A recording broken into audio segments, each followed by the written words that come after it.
사랑하는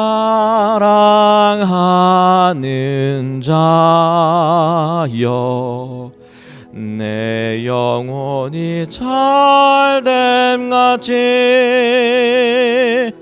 내가 범사에 잘되고 강건하기를 내가 간구하노라.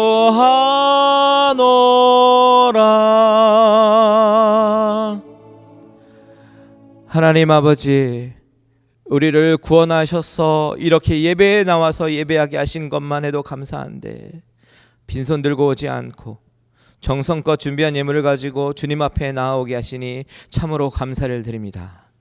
이것은 우리의 물질이 아니고 우리의 삶이고 우리의 정성입니다. 이 예물을 아름답게 흠양하여 주시고 이 예물이 쓰여지는 곳에 하늘나라의 확장이 일어나게 하시고 복음이 선포되는 곳에 쓰여지게 하여 주시옵소서. 또한 드리고 싶어도 드리지 못한 심령이 있다면 마음껏 드릴 수 있는 물질적 풍성함도 허락하여 주시옵소서. 예수님의 이름으로 기도합니다. 아멘. 이 시간에 성경 봉독하겠습니다. 오늘 말씀은 민수기 9장 15절에서 23절입니다. 제가 가진 성경 구약성경 210페이지에 있습니다. 민수기 9장 15절에서 23절, 우리 한 절씩 한 절씩 교독했으면 좋겠습니다. 제가 먼저 읽겠습니다. 성막을 세운 날에 구름이 성막 곧 증거 장막을 덮었고 저녁이 되면 성막 위에 불 모양 같은 것이 나타나서 아침까지 이르렀으되 낮에는 구름이 그것을 덮었고 밤이면 불 모양이 있은. 구름이 성막에서 떠오를 때에는 이스라엘 자손이 곧 진행하였고 구름이 머무는 곳에 이스라엘 자손이 진을 쳤으니 이스라엘 자손이 여호와의 명을 쫓아 진행하였고 여호와의 명을 쫓아 진을 쳤으며 구름이 성막 위에 머무는 동안에는 그들이 유진하였고 구름이 장막 위에 머무는 날이 오를 때에는 이스라엘 자손이 여호와의 명을 지켜 진행치 아니하였으며 혹시 구름이 장막 위에 머무는 날이 적을 때에도 그들이 다만 여호와의 명을 쫓아 유진하고 여호와의 명을 쫓아 진행하였으며 혹시 구름이 저녁부터 아침까지 있다가 아침에 그 구름이 떠오를 때에는 그들이 진행하였고 구름이 밤낮 있다가 떠오르면 곧 진행하였으며 이틀이든지 한 달이든지 1년이든지 구름이 성막 위에 머물러 있을 동안에는 이스라엘 자손이 유진하였고 진행치 아니하다가 떠오르면 진행하였으니. 다 같이 읽겠습니다. 곧 그들이 여호와의 명을 쫓아 진을 치며 여호와의 명을 쫓아 진행하고 또 모세로 전하신 여호와의 명을 따라 여호와의 직임을 지켰더라. 아멘. 잠시 기도하시겠습니다. 하나님 아버지, 이 시간에 주님 앞에 두렵고 떨리는 마음으로 하나님의 말씀을 증거합니다. 이 시간에 우리에게 함께하여 주시고 성령님의 감화 감동으로 우리를 감동시켜 주시고 하나님의 음성을 듣게 하시며 믿음으로 순종하며 나아갈 수 있는 우리들의 모습 되게 하여 주시옵소서. 주님의 음성을 듣겠습니다. 우리의 마음을 열어주실 줄 믿사오며 예수님의 이름으로 기도합니다. 아멘. 반갑습니다. 네, 이렇게 처음으로 인사드립니다. 지난주에 아마도 못 오신 분들이 좀 있으시죠. 그래서 제가 설교하기 전에 잠시 소개를 할게요. 저는 저희 교단, 같은 교단 최홍주 목사님께서 담임 목회하시는 에브리데이 교회에서 6년간 부목사로 섬기다가 선교사로 섬기기 위해서 작정하고 그리고 우리 교단 선교사 훈련원인 GMI 선교사 훈련원에서 7개월 동안 훈련을 받았습니다. 그렇게 선교사로서 준비되어져 가고 있는 상황에서 말로 다 할래야 할 수도 없는 하나님의 놀라운 섭리와 은혜로 너무나 존경하고 사랑하는 우리 구본철 목사님의 사역을 이어서 앞으로 갈릴리 은혜교회를 섬기게 되었습니다. 나이도 많이 어리고요. 그리고 부족한 것이 많겠지만 여러분들의 사랑으로 덮어주시고 지난주에 목사님께서 말씀하신 것처럼 판단자의 자리가 아니라 은혜의 자리에 가셔서 서포트해 주십시오. 분명히 하나님이 이 교회에 저를 부르신 계획과 목적이 있고 여러분들과 같이 무언가 이루시길 원하시는 것이 있는 줄 믿습니다. 열심히 최선을 다해서 섬기겠습니다. 저는 오늘 말씀을 나누면서 하나님의 놀라운 계획과 섭리 가운데 저와 여러분이 이렇게 만난 것처럼 우리 인생에 있는 수많은 만남들 그리고 많은 사건들을 통해서 우리 하나님이 얼마나 구체적으로 모든 것을 계획하시고 하나님 당신의 뜻을 이뤄 나가시는지 제 인생 가운데 저의 계획과는 전혀 다르게 하나님께서 콜링하시고 부르시고 목회자로 부르셨다가 어떻게 선교사로 헌신되었고 또 어떻게 그러다가 어떻게 갈릴리 은혜교회를 섬기게 되었는지 간증을 섞어서 나누기를 원합니다. 요즘은 스마트폰 시대입니다. 스마트폰. 저도 갖고 있는데요. 이 전화기 하나면요. 은행 업무도 볼 수 있고 쇼핑도 할 수 있고 그리고 TV도 볼 수 있고 그리고 사진도 찍을 수 있습니다. 그래서 그런지 요즘 웬만한 사람들은 옛날 전화 기능만 되는 그런 전화기를 거의 쓰지 않고 스마트폰을 거의 사용합니다. 저도 아이폰이라는 스마트폰을 사용하는데 여러 가지 아이폰에 많은 기능이 있지만 그중에 제가 가장 즐겨 쓰는 앱은 내비게이션 앱입니다. 뻔히 아는 길을 갈 때에도 내비게이션을 켜요. 혹시 가는 길에 길이 막히기라도 하면 전화기에 있는 내비게이션은 더 빠른 길을 찾아서 저를 안내해 줍니다. 그래서 그런지 예전에는 길눈이 밝다는 이야기를 많이 들었거든요. 근데 점점 내비게이션 때문에 제가 바보가 되어가는 것 같아요. 많이 의존해서 그런 것 같아요. 다른 사람들은 막 막힌 길에서 막 서 있는데 저는 내비게이션이 안내해 주는 대로 골목 빨리빨리 가면요, 그 막혀 있는 사람들 바라보면서 제가 괜히 통쾌합니다. 저가 왠지 좀 으쓱해지고. 그래서 웬만하면 내비게이션을 아주 신뢰하고요, 그리고 가라고 하는 지시를 잘 듣는 편입니다. 제가 왜 이 내비게이션 이야기로 말씀을 시작했냐면, 오늘 저와 여러분이 읽은 이 본문은 하나님이 친히 내비게이션이 되어주셔서 구름 기둥과 불 기둥으로 인도하시는 그런 장면이에요. 여러분 한번 상상해 보십시오. 여러분들이 만약에 광야 한가운데 서 있다고 생각해 보면 어디로 가야 될지 알겠습니까? 몰라요. 동서남북도 어딘지 잘 모르고 어디로 가는지 잘 모릅니다. 그런데 이스라엘 백성도 마찬가지였어요.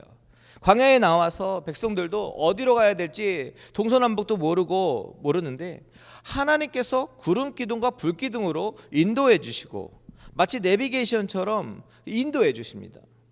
그래서 그런지 오늘 본문에서요, 유독이나 반복되는 단어가 있습니다. 그것은 구름이라는 단어입니다. 본문을 다시 한번 볼까요? 구름이란 단어가 얼마나 반복되는지 한번 보십시오.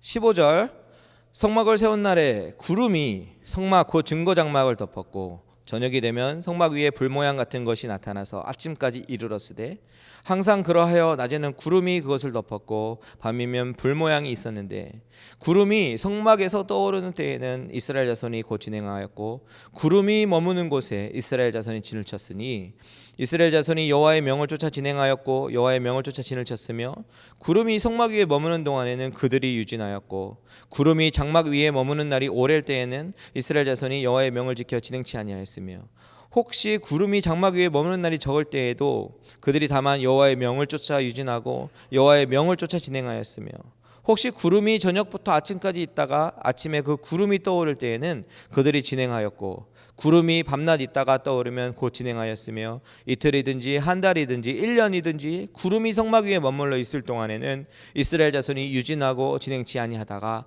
떠오르면 진행하였으니 곧 그들이 여호와의 명을 쫓아 진을 치며 여호와의 명을 쫓아 진행하고 또 모세로 전하신 여호와의 명을 따라 여호와의 직임을 지켰더라. 구름이 과연 상징하는 것이 무엇일까? 과연 구름이 상징하는 것이 무엇이길래 이렇게 반복하실까?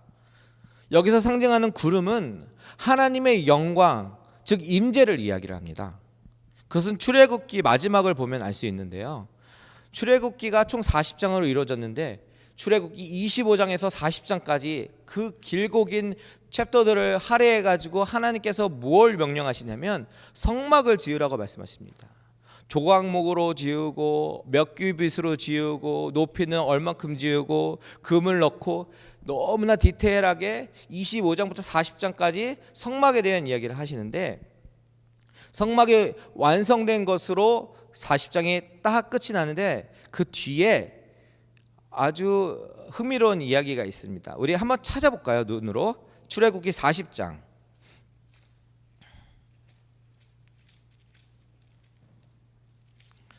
맨 마지막 절 34절부터 38절까지 한번 34절과 35절 두 절만 읽겠습니다.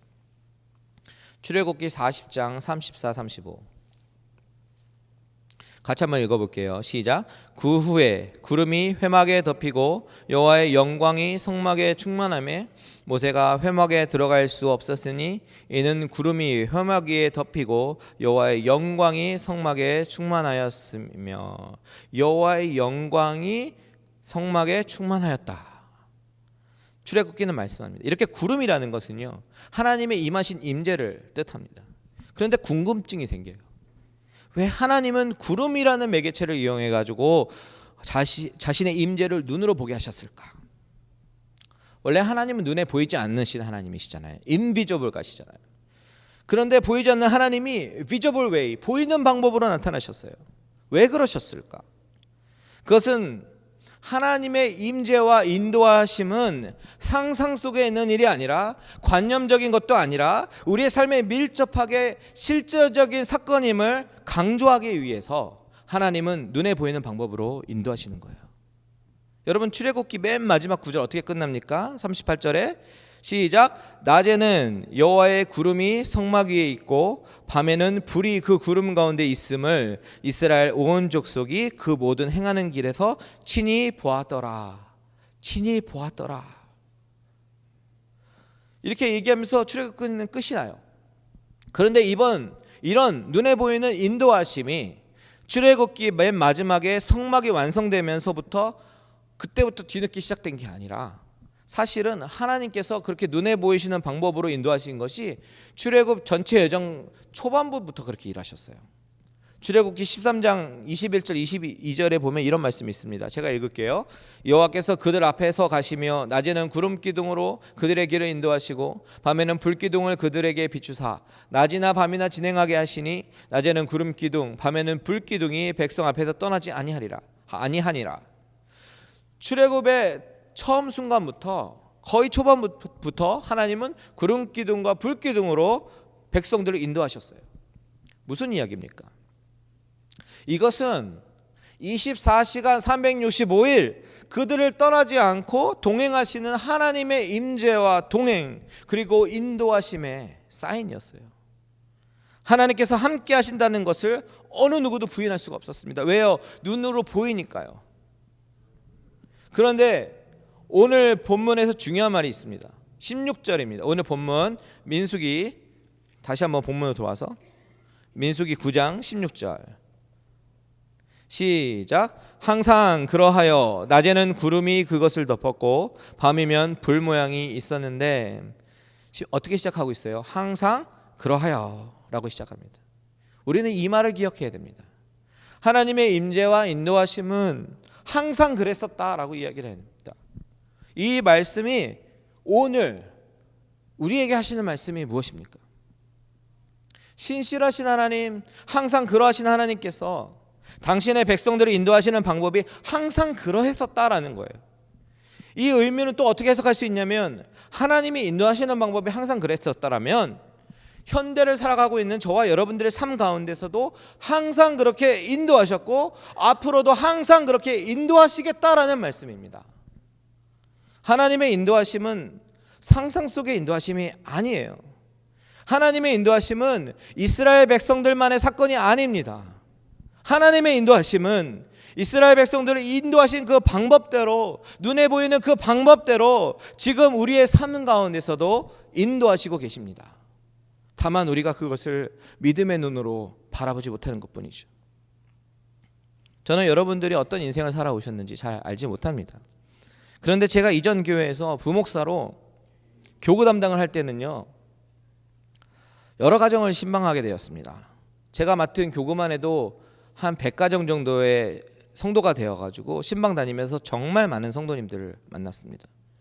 또 해가 바뀌면 교구가 바뀌니까 또 다른 100가정의 가정을 새롭게 신방합니다. 그렇게 지난 6년간 정말 많은 성도님들을 만났어요.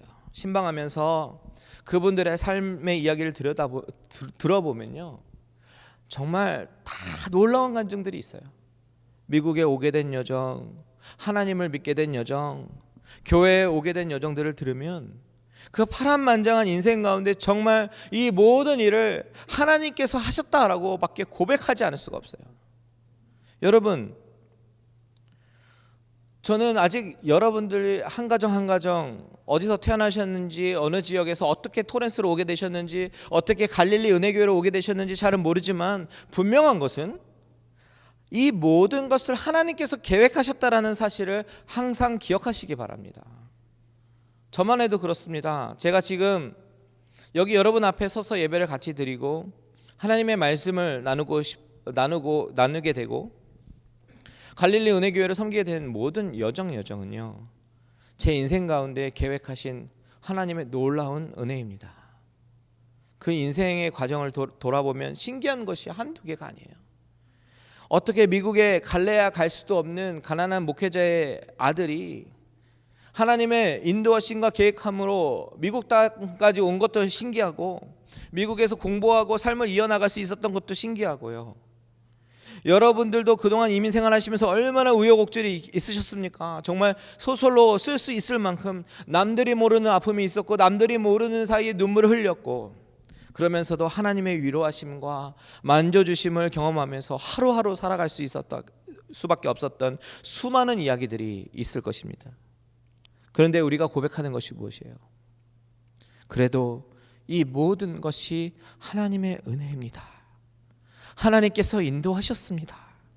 하나님께서 모든 것을 계획하시고 모든 것을 인도하셨다라고 고백하지 않으십니까? 제 간증을 잠깐 하면요, 제 인생 가운데 몇 가지 획기적인 사건이 있습니다. 가장 먼저 하나님을 인격적으로 만난 사건이에요. 중학교 때 제가 하나님을 나의 주님으로 만나기 전까지는 저는 그냥 부모님 때문에 교회에 다녀주는 아이였어요. 아버지가 교회 부목사님이시니까 그냥 저는 아버지 체면 봐서 교회에 다녀주는 아이였어요. 하루는 아버지가 청년부 수련회를 경기도 양평에 있는 작은 기도원으로 가셨는데, 제가 그때 방학 때라서 집에 있어봤자 심심하니까 아버지 따라가도 돼요? 따라오라고. 그래서 다 형들 누나들, 청년부 형들 누나들 있는데 조그만 중학생이 그냥 쫄래쫄래 쫓아갔습니다. 그냥 심심해서 갔어요.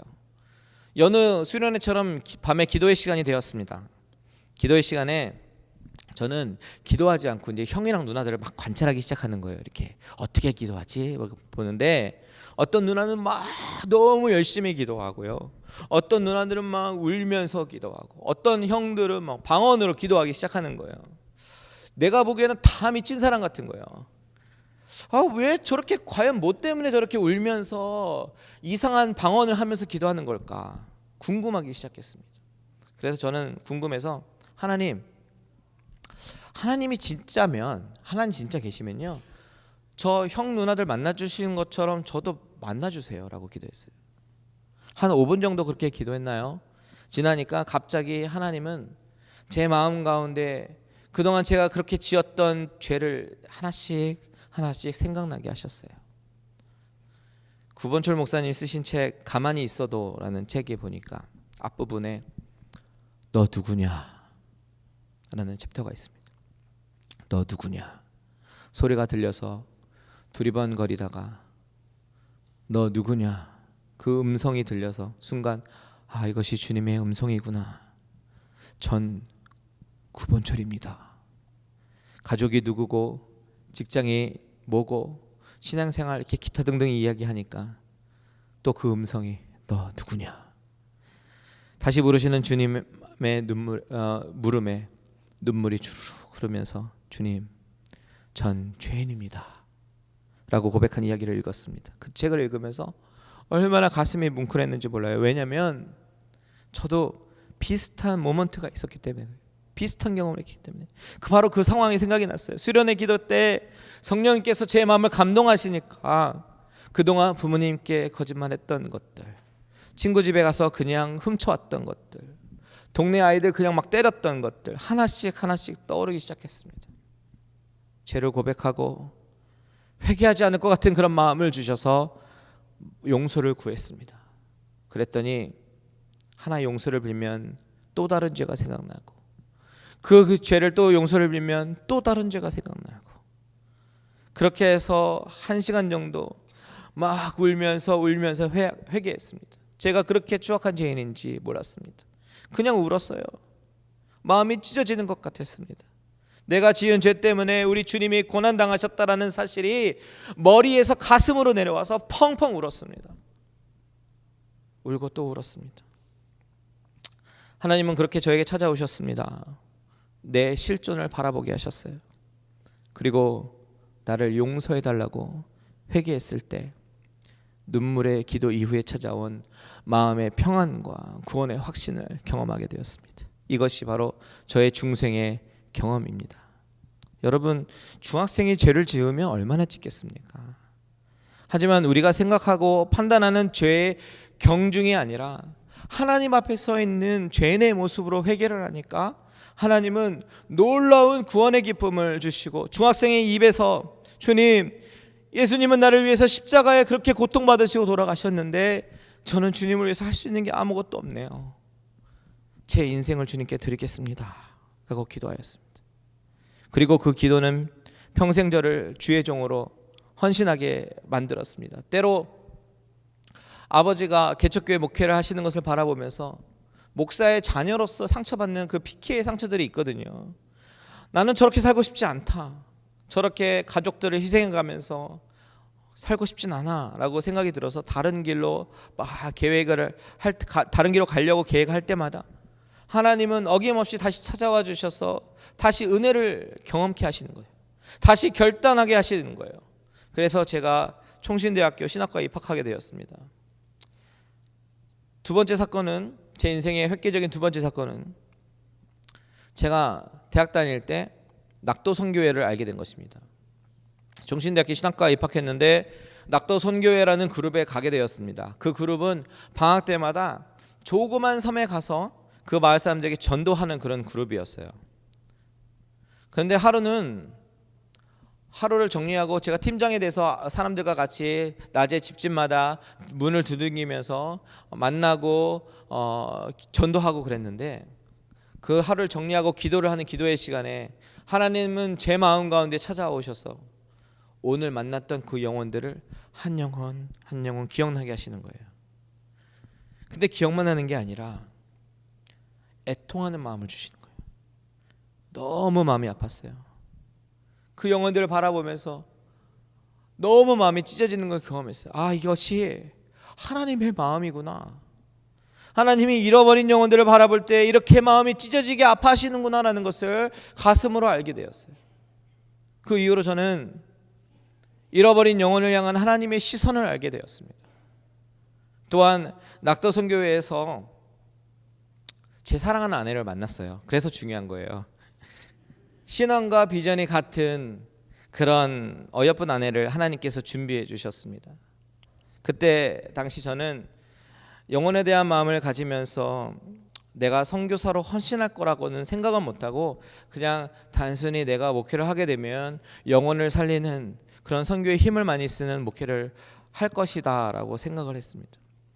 세 번째, 제 인생에서 중요한 사건은 전도사로서의 첫 번째 사역이었습니다. 수원에 있는 아주 조그만 개척교회였는데, 그 교회에서 저는 첫 해외 단기 선교를 경험하게 됩니다.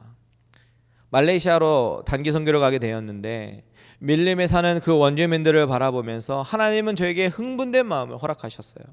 그 영혼들을 바라보고 그 흥분은 단기 선교를 마치고 나서도 한동안 가시지 않았습니다. 그래서 2년에서 3년 정도 단기 선교사로 헌신하고 싶었습니다. 결혼하기 전에요. 그런데 제 마음과는 상관없이 하나님은 이렇게 가려고 했던 저의 길을 확 꺾으셔서 미국 땅으로 인도하셨어요. 이것도 놀라운 하나님의 예비하심입니다. 미국에 가려고 계획하지도 않았는데 정말 갑작스럽게 미국으로 인도하셨는데, 이것도 간증이 길기 때문에 생략하고 어쨌든 미국에 오게 됐습니다. 이것이 하나님께서 제 인생을 인도하신 네 번째 중요한 사건이에요. 미국으로 인도하신 하나님, 신학 공부를 하기 위해서 탈버 신학교가 있는 미국 캘리포니아로 오게 되었습니다. 그런데 미국으로에서의 삶은 참 쉽지 않았습니다.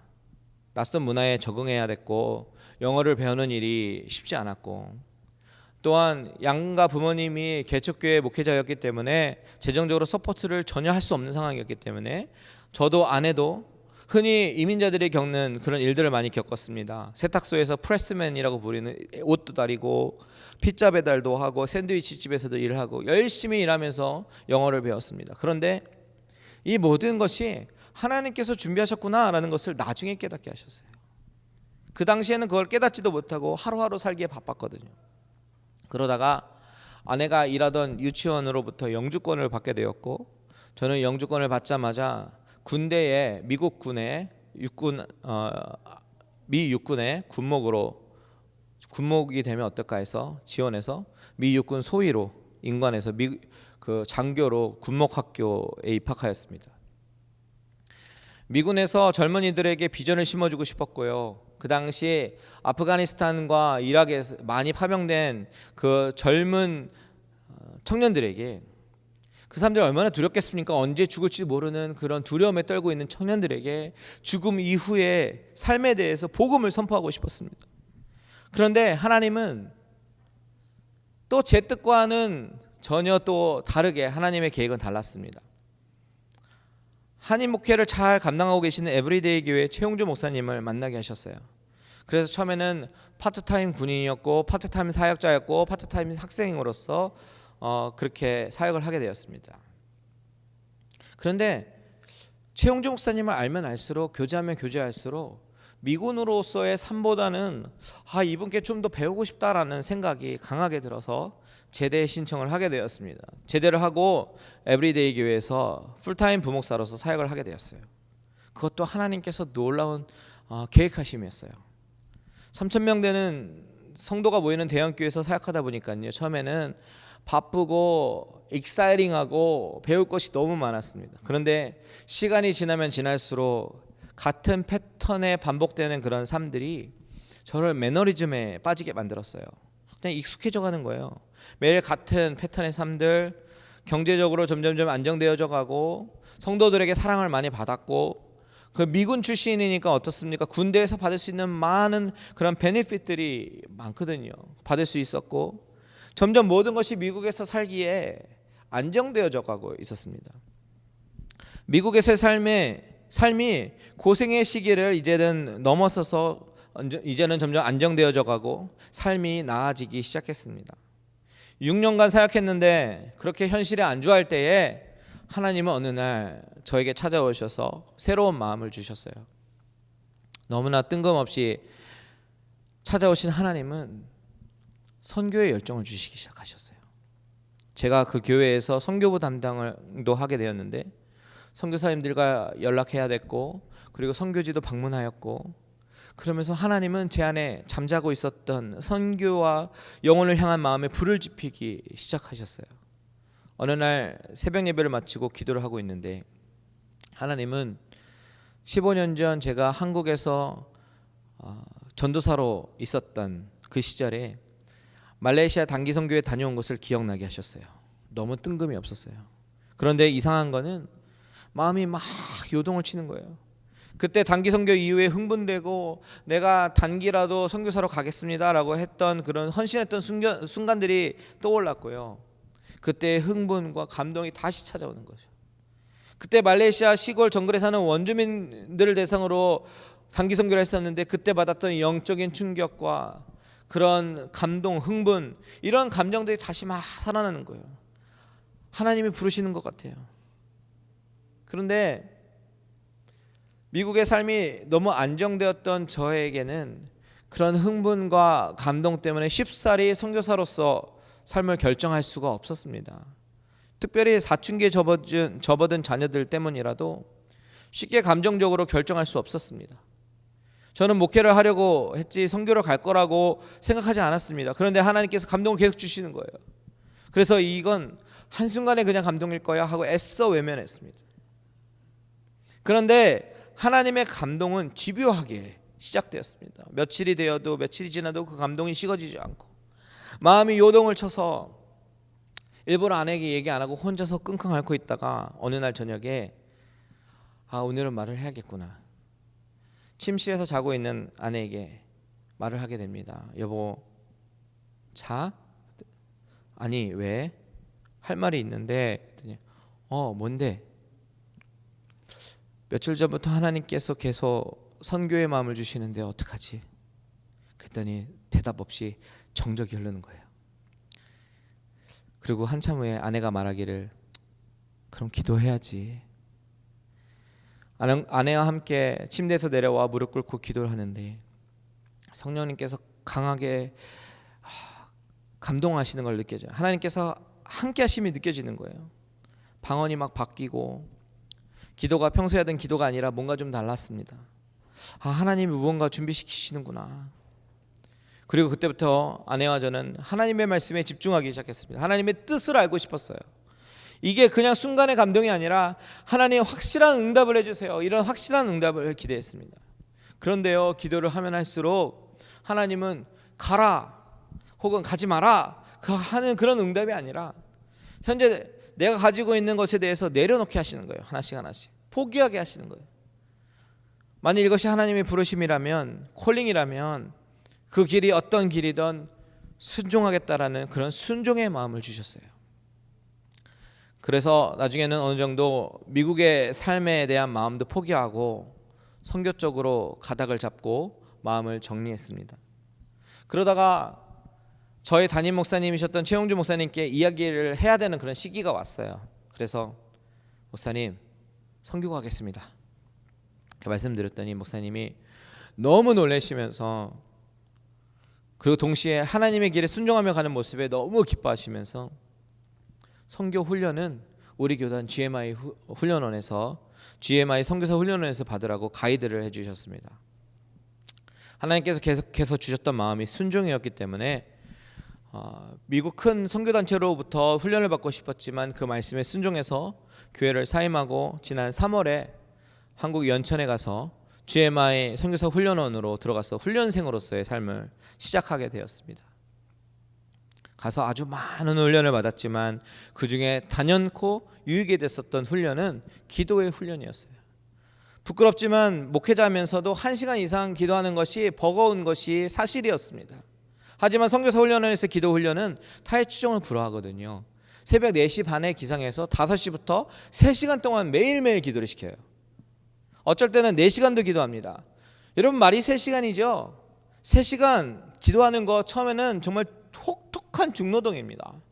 그런데 그런 기도를 매일매일 하다 보면 나중에는 기도에 탄력이 붙기 시작합니다. 중간중간에 기도를 더 할 수밖에 없는 상황도 하나님께 허락하십니다. 사탄의 영적인 공격이 오면 능히 당해내려면 기도의 훈련이 되어 있지 않으면 안 되기 때문에 그렇습니다. 예로 우리 팀이 훈련의 일환으로요 멕시코에 단기 훈련을 갔습니다. 단기 선교를 갔습니다. 그런데 거기서 차가 전복되는 사고가 있었어요. 차가 막 굴렀습니다. 그 안에 타고 있었던 저와 제 옆에 타고 있었던 다른 선교사님은요 뼈에 골절상을 입었어요. 그런 절망적인 상황을 통해서 사탄은 우리를 자꾸만 절망시키려고 하는 거죠. 그런데 그럴 때일수록 우리 팀들은 정말 절망적이고 하나 주저앉아서 더 이상 이거를 이렇게까지 해야 되나라는 그런 상황 속에 있었지만 오히려 더 한마음 한뜻이 돼가지고 정말 목이 쉬지 않은 사람이 없을 정도로 다 같이 울며 불며 하나님 앞에 매달렸어요. 기도하게 하셨어요. 이렇게 하나님은 이런 식으로 이 모양 저 모양으로 기도로 준비를 시켜나가고 있었을 때에 사람이 그 길을 계획할지라도 그 걸음을 인도하시는 분 누구시라고요? 하나님이시라고요. 자문에 말씀하신 것처럼 갈릴리 은혜교회 목회의 길을 제안을 받게 됩니다. 선교가 하나님의 뜻인 줄 알았고 그렇게 준비하고 있었던 우리에게는 너무나 갑작스러운 일이었어요. 적잖이 놀랬고 인간적인 결정을 할 수가 없는 하나님의 일이었기 때문에 우리는 작정하고 금식하며 기도하기 시작했습니다. 하나님, 도대체 하나님의 뜻이 어디 있습니까? 하나님 목회입니까? 선교입니까? 저는 그렇게 하나님께 되묻기 시작했습니다. 여전히 하나님은 목회다, 선교다라고 명확하게 말씀하지는 않으셨지만 또 계속해서 주시는 마음은 순종이라는 단어를 떠올리게 하셨어요. 도대체 뭘 순종하라고 하는 거야? 하루는 너무 헷갈리고 답답해서 갈릴리 은혜교회라는 이름을 계속 새기는 거예요. 갈릴리 은혜교회, 갈릴리 은혜교회, 갈릴리. 그러다가 찬양 한 곡이 떠올랐는데, 갈릴리 호숫가에서 주님은 시몬에게 물으셨네. 그 찬양이 생각나는 거예요. 그래서 제가 요한복음 21장을 막 찾아서 읽어봅니다. 너무 많이 아는 본문이기 때문에 그날 특별히 한 절 한 절 꼼꼼히 읽기 시작했습니다. 주님께서 15절에 요한의 아들 시몬아, 내가 나를 사랑하느냐? 그렇게 물으시는데, 그때 베드로의 심리 상태로는 주저하면서 어렵게 대답하는 거예요.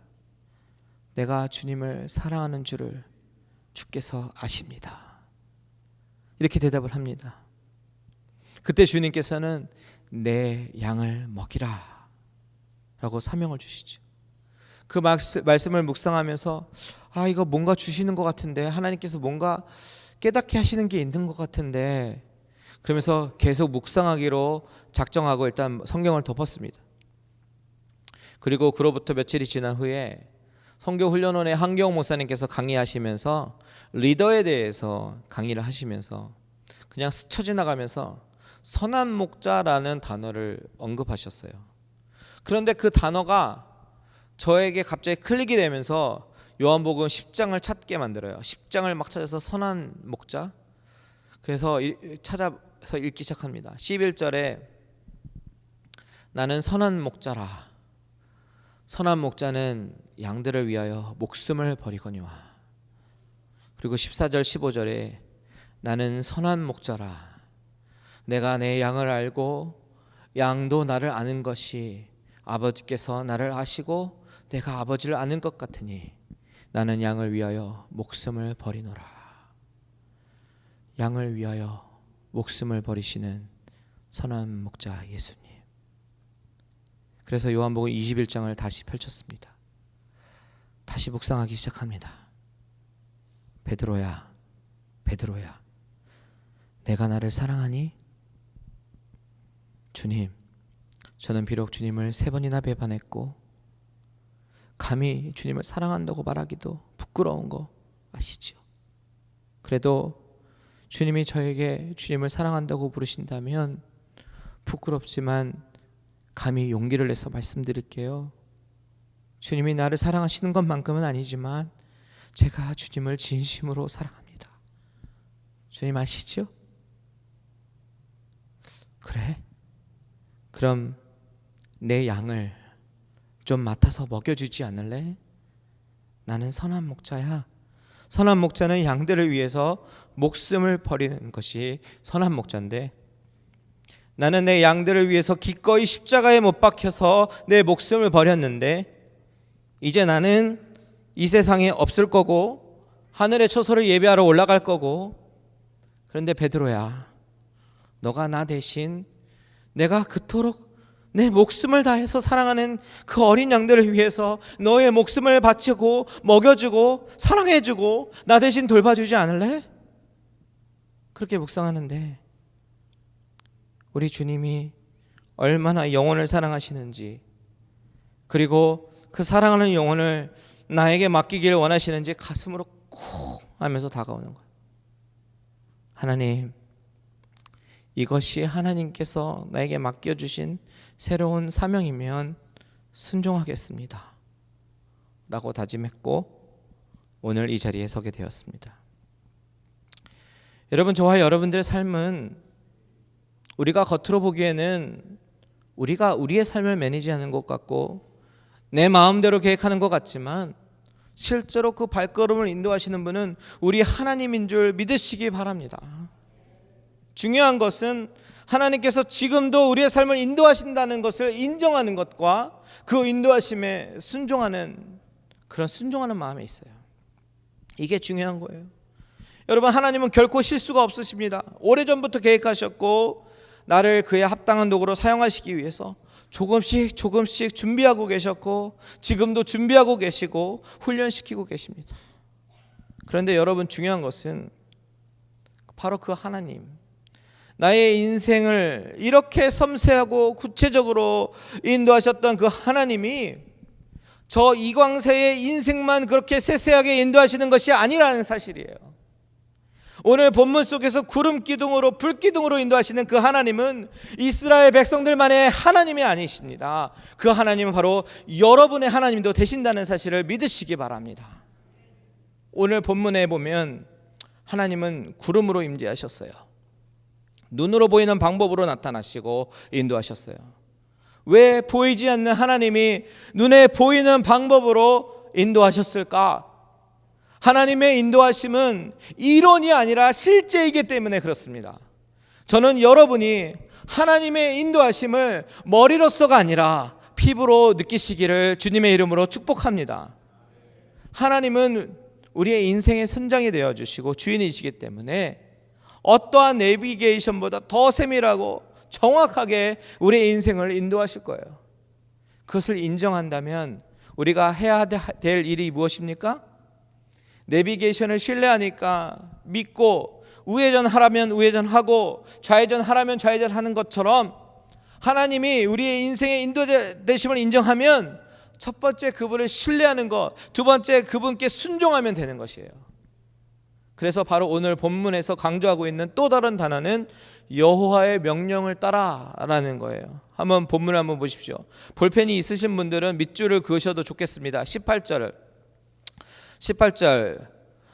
같이 읽어볼까요? 시작. 이스라엘 자손이 여호와의 명을 쫓아 진행하였고 여호와의 명을 쫓아 진을 쳤으며 구름이 성막 위에 머무는 동안에 그들이 유진하였고 19절 구름이 장막 위에 머무는 날이 오랠 때에는 이스라엘 자손이 여호와의 명을 지켜 진행치 아니하였으며 20절 혹시 구름이 장막 위에 머무는 날이 적을 때에도 그들이 다만 여호와의 명을 쫓아 유진하고 여호와의 명을 쫓아 진행하였으며 자 23절 다 같이 읽겠습니다.